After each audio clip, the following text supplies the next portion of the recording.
surprised, I must admit. I hadn't expected this, and this is certainly a very different format to what I'm used to. So it's a pretty wide group of people with different sort of experiences, exposures to medicine and cardiology. So I hope that I'm able to, speak to everyone with what I'm going to talk about today. So, as a Christian clinician in the hospital system, we're faced with lots of different challenges, and I think it's and central to all of this. I believe it's God, um, and a lot of what we do, I believe it's really ministering God's love to people that we see on a day-to-day basis. So cardiology is a very broad topic, and there's so many different aspects of it. So I'm just hopefully going to give you a snapshot of some of the things that we see on a day-to-day basis and some of the patients that we would encounter. So let me move forward. Okay, so for those of you who have not ever seen a heart before, this is what the heart looks like. Many would say that it doesn't look very pretty, but it is an amazing organ.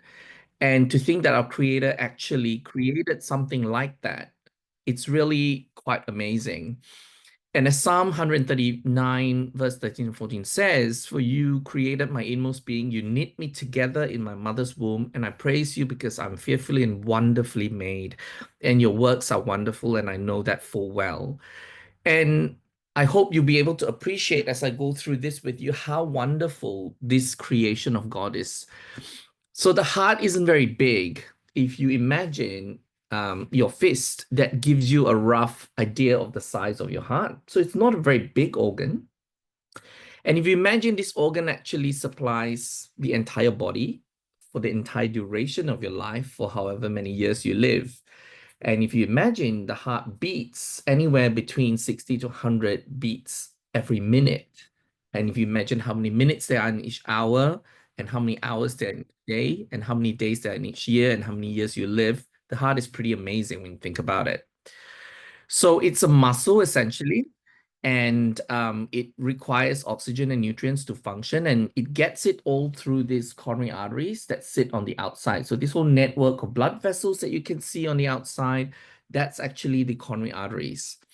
Now, when you look inside the heart itself, it's also pretty amazing. You can see that here we've cut the heart open and you can see it from the bottom inside. And what you can appreciate is that it's got valves. It's got a whole network of nerve fibers, which really, when you think about it, it's like a house electrical system. So the heart has its own electrical system. It has its own generator. It has its own switch points. So it's actually a very sophisticated and highly detailed organ that is very different to any other organ in the body.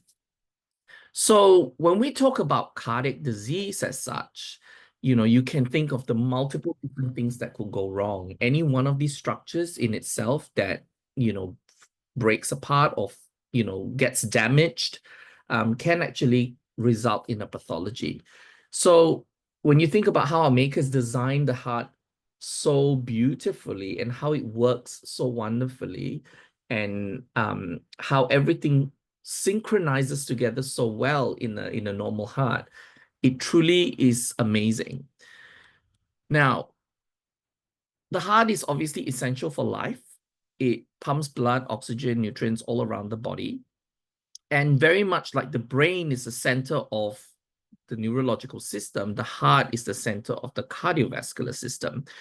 So it follows that caring for our physical heart really supports longevity and vitality. So if you want to live a long life, you do need to look after your heart.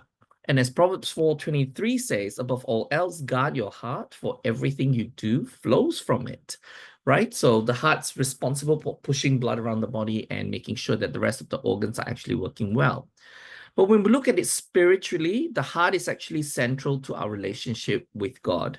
And as Psalm 51:10 says, create in me a pure heart, O God, and renew a steadfast spirit within me. So when we talk about the physical heart, it is the organ that pushes blood around the body. But when we talk about the spiritual heart, it is really our our spiritual relationship with God. All right, so cardiovascular disease. So we hear so much about people talking about cardiovascular disease, and everyone seems to think that cardiovascular disease, especially patients in particular, all it involves is actually heart attacks or coronary artery disease. But actually, when you look at it, cardiovascular disease spans a whole range of different conditions. So we have heart attacks, of course, and that's the myocardial infarction picture at the bottom here. But part of this also is coronary artery disease. So you may not necessarily have a heart attack, but also have existing disease to the coronary arteries, which can give you problems. You can have heart failure, which is another huge problem. Then there's arrhythmias, where you have the electric circuit of the heart going wrong. Then there's peripheral artery disease, strokes, and high blood pressure, and all the conditions that come with hypertension as well. So when we refer to cardiovascular disease, we're talking of a whole range of different conditions. Now, obviously, the two most common ones would be the heart attacks, coronary artery disease, and heart failure. And that's because we see a lot of, these patients all the time. We meet friends who have had at some point in time one of these conditions. So that's part of the reason why many people seem to think that cardiovascular disease is really just those two things, but it does encompass a lot more than just that. Now, when we look at the actual prevalence of it, it's actually staggering. The numbers are frightening when we look at the statistics. So 57,000 people are expected to have a heart attack each year in Australia. And really 1 in 6 Australians live with cardiovascular disease. And in fact, more that in Australia itself, there are more than 4 million people who have got cardiovascular disease. And each year, 42,700 people actually die from cardiovascular disease, essentially equating to one Australian dying from cardiovascular disease every 12 minutes. And it costs our healthcare system a huge amount of money. So heart disease and treatment of heart disease costs up to $12.7 billion each year. And, it really does cost the Australian health system the second highest expenditure in terms of treatment of heart failure and hospitalization from heart failure and all its related conditions. So when you really think about it, it's a huge problem.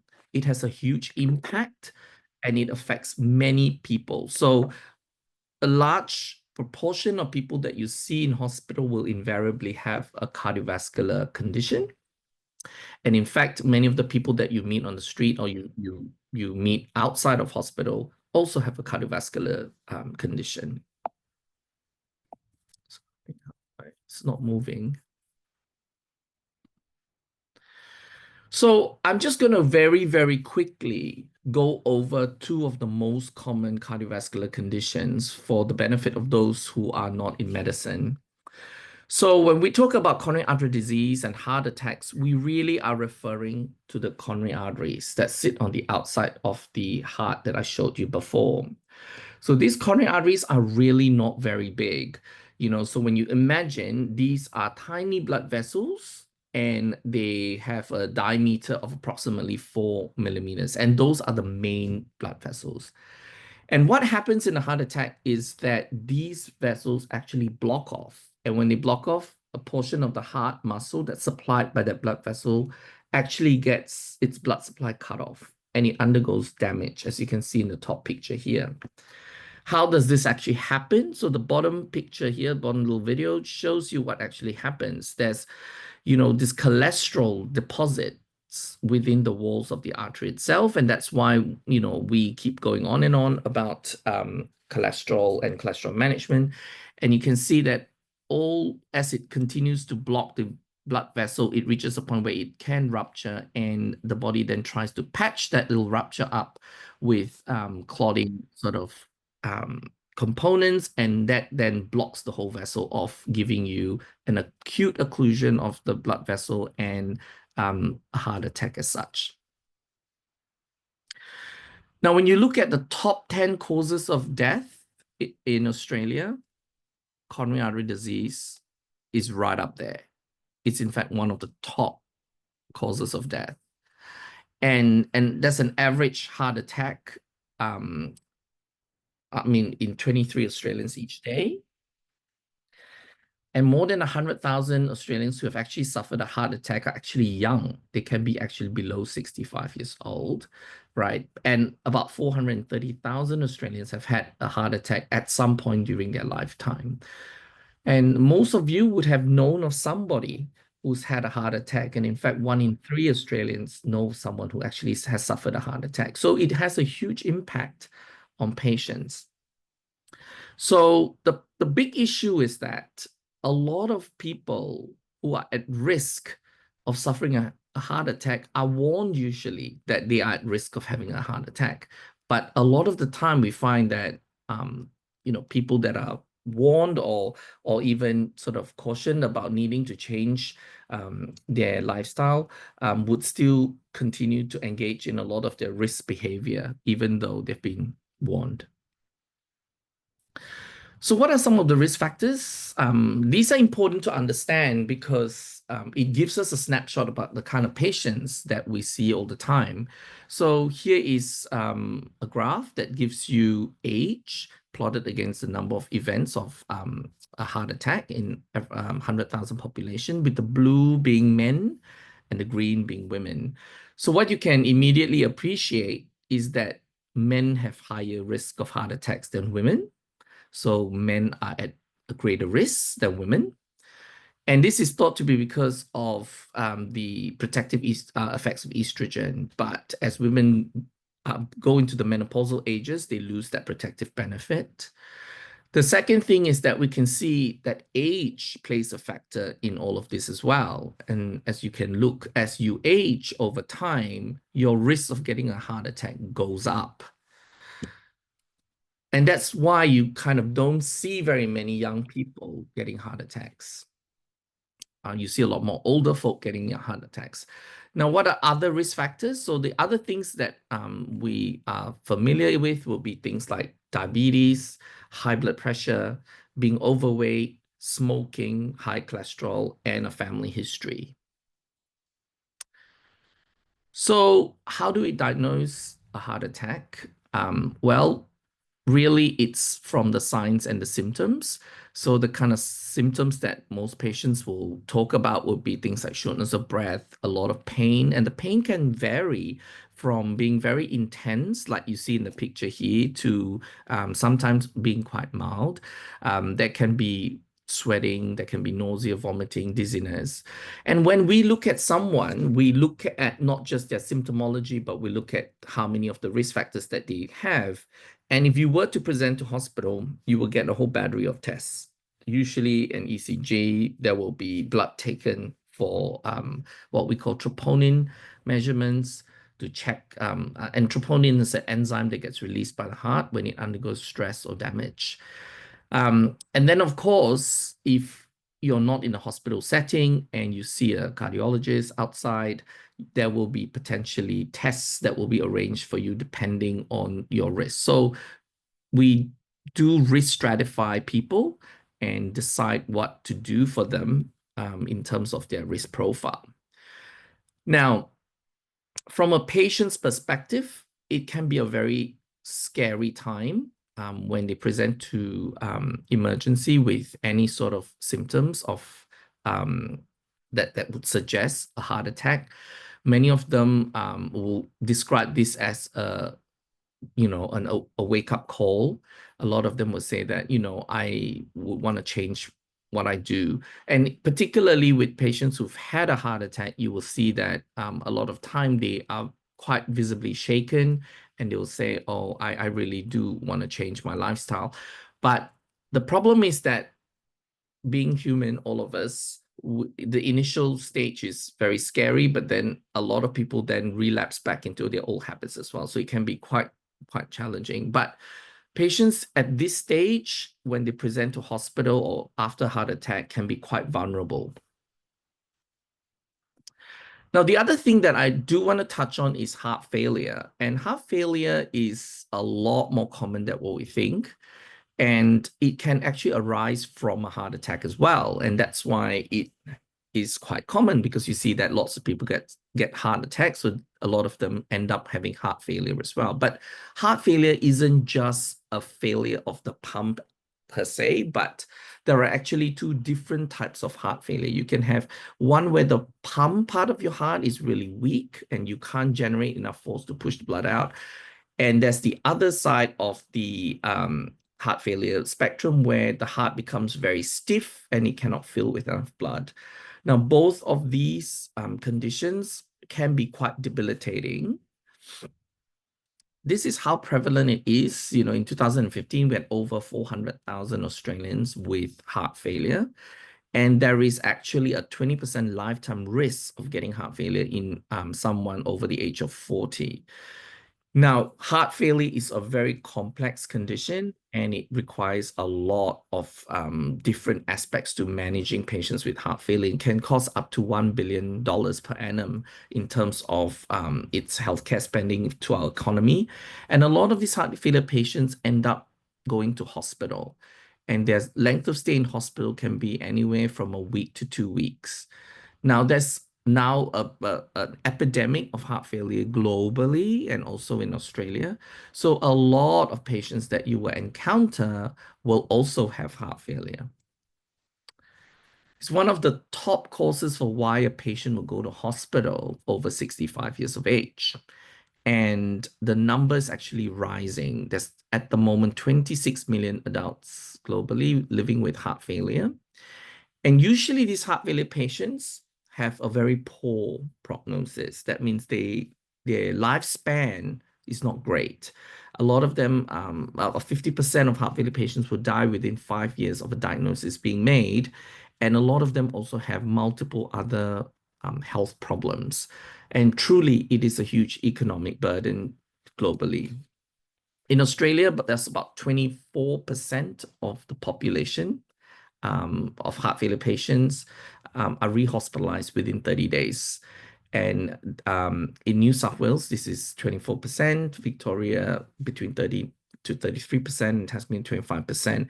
And those who get readmitted to hospital usually at times either die within 30 days of discharge, or if they get discharged from hospital, represent back to hospital fairly quickly.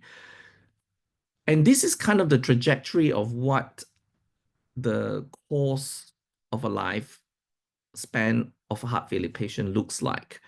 Every time you have what we call a decompensation, where your heart actually, decompensates and you go into fluid overload, you actually need to end up going into hospital. And every time you go into hospital, your lifespan decreases and your progression towards the end is accelerated.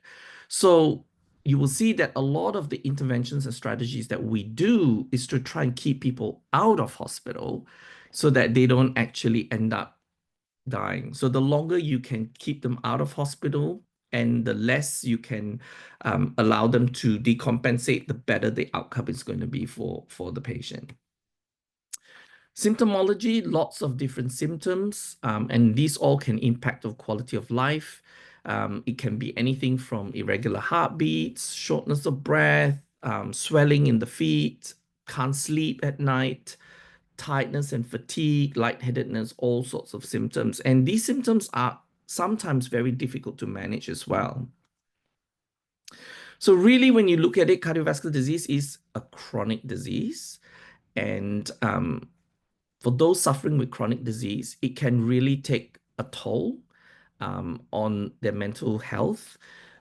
Also, it can really wear them down. And for those caring for people with a chronic disease, it can be very difficult as well, because these people frequently have a lot of needs and they can be difficult at times.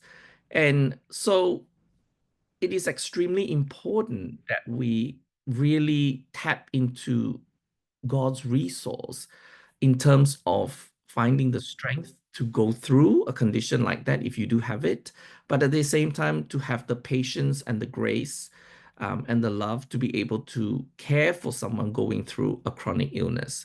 So as Isaiah 40:29-31 says, he gives strength to the weary and increases the power of the weak. Even youths grow tired and weary, and young men stumble and fall, but those who hope in the Lord will renew their strength. So truly, it is a promise of strength and renewal for those who are worn down by long-term affliction like a chronic illness. Now, the one thing that is very clear with chronic illness is that it can be prevented, and we're not doing enough to prevent it. And one of those things that really needs to be mentioned is obesity. There is a global rise in obesity everywhere. Here is a graph that shows you obesity levels in all the different countries and areas. And here we are in Oceania, where we can see that there is a rise in obesity levels. And more people are having obesity. Now, why is this a problem and how does it relate to heart?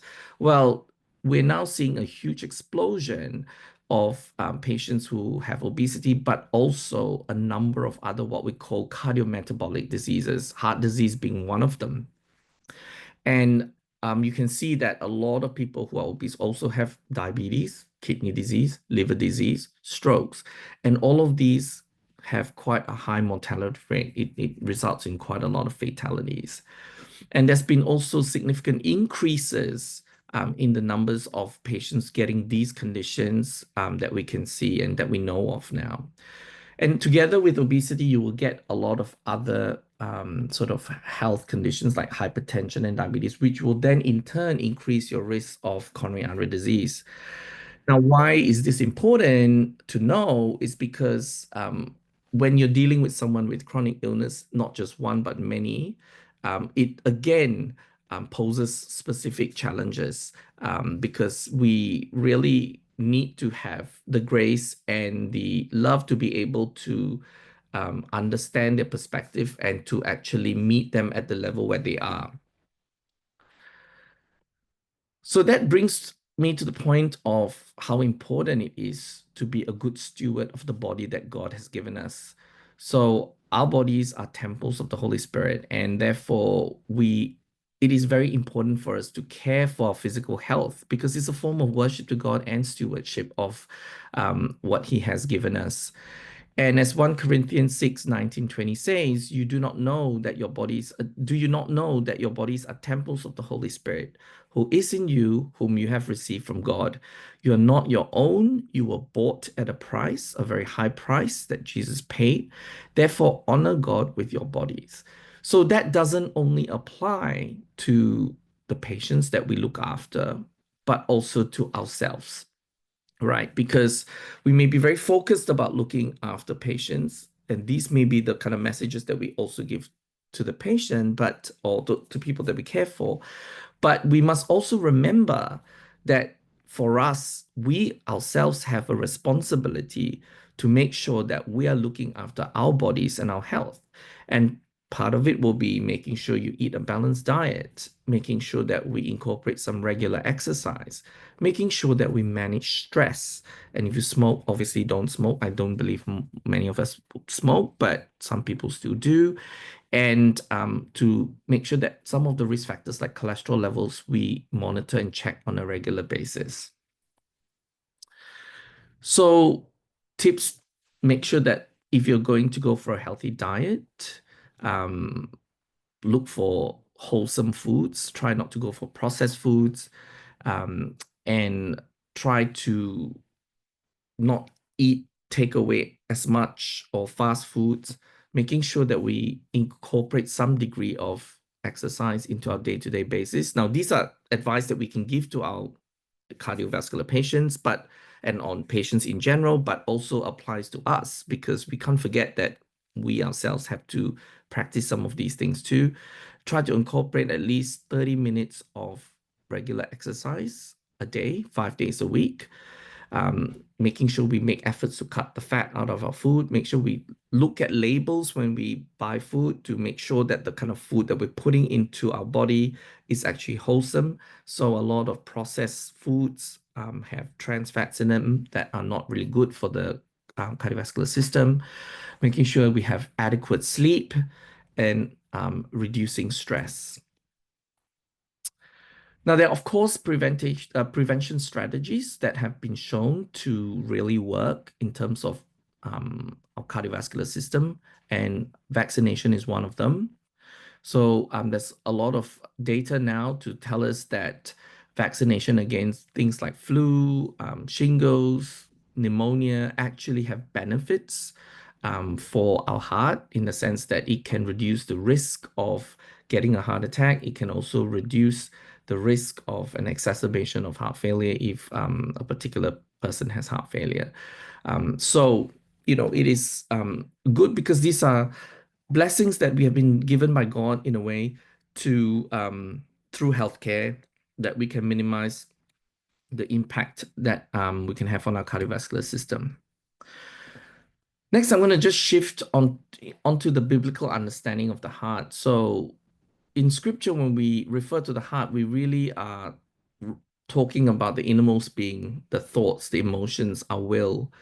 And as 1 Samuel 16:7 says, man looks at the outward appearance, but God really looks at the heart. So it's really important that we get our hearts right with God as well.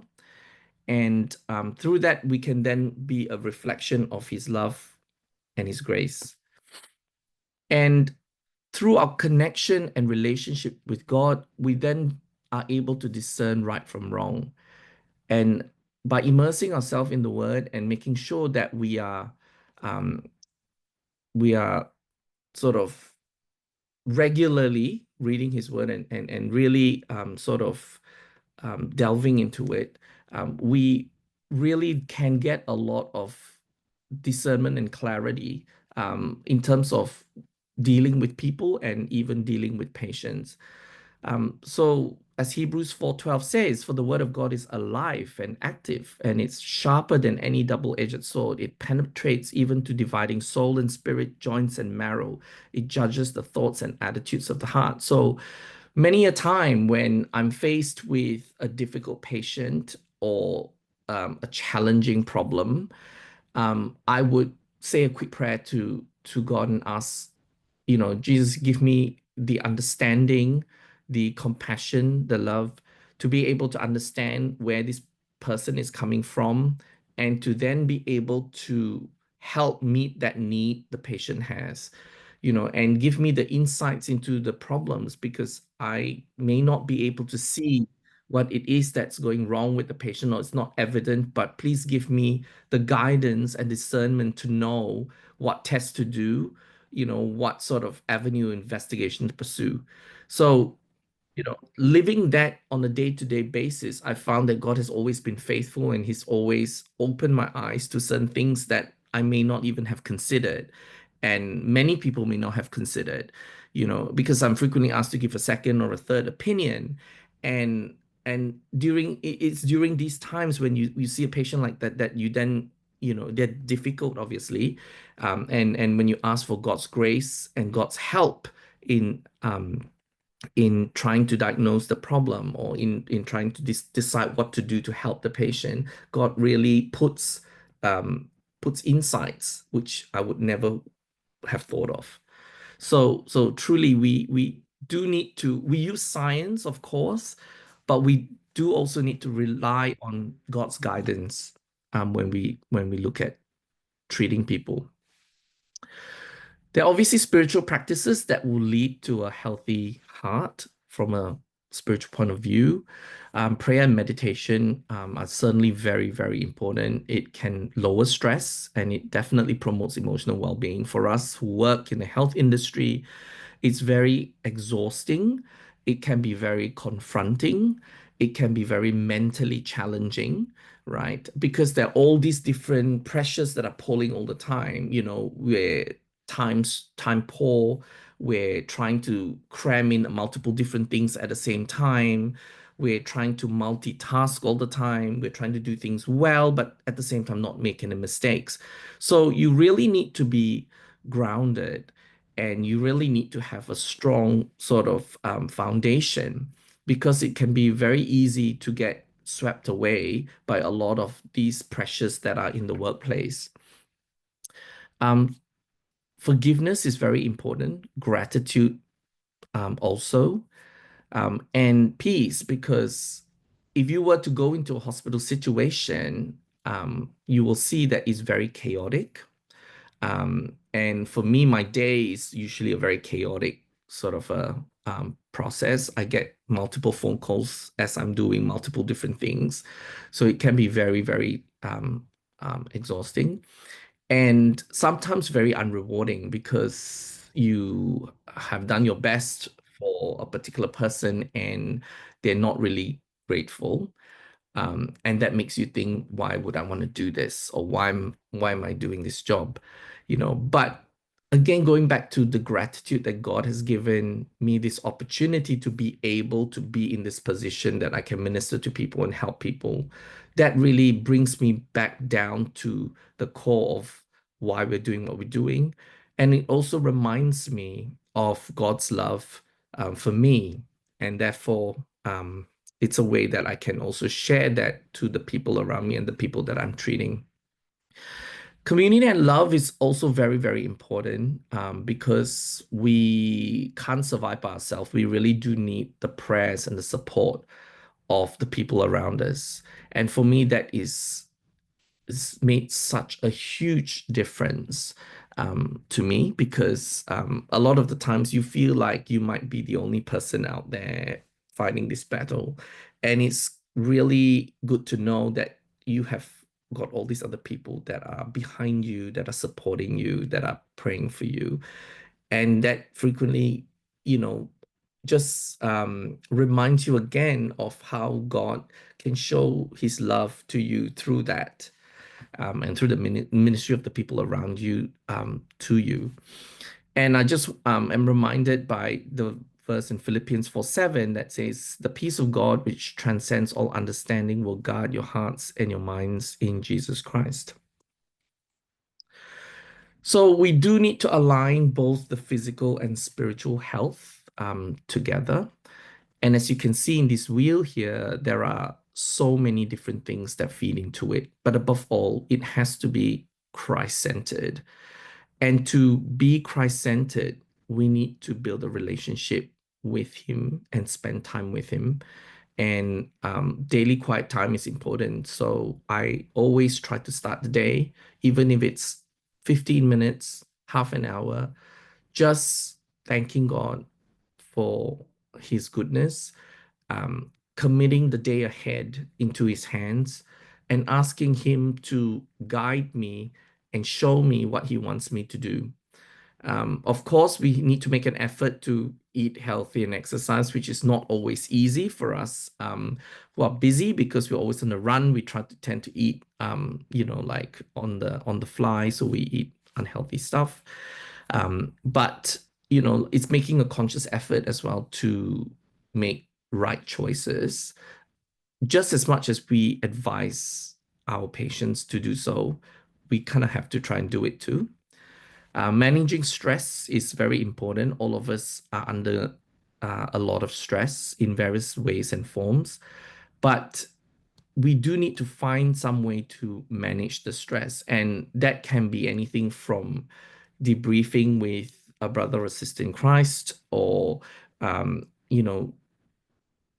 asking for prayer or praying together.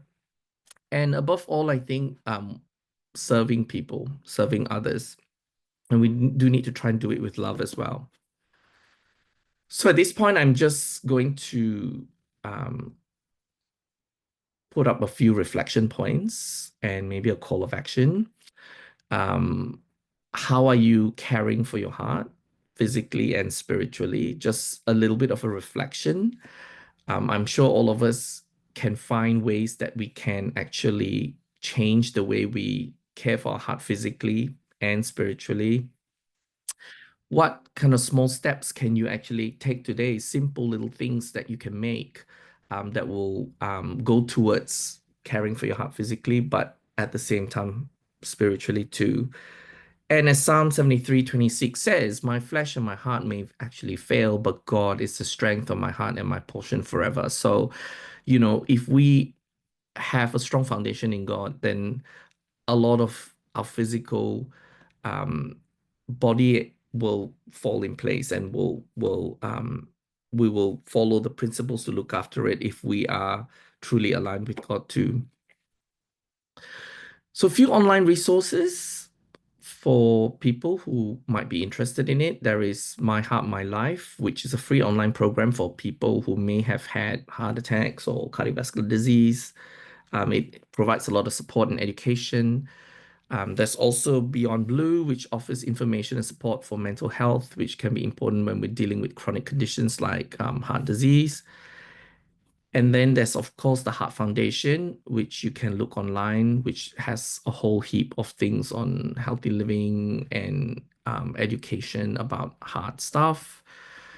And the Heart Support Australia group, which gives people confidence to communicate with their doctors and find ways to express themselves, because sometimes they're not sure how to say it, they're too afraid to ask the questions. But this is one website that can help people overcome that sort of thing. So at this point, I think I'll open it to discussion and questions, because if there's anything that anyone would like to know or ask about, I'm happy to try and answer and talk around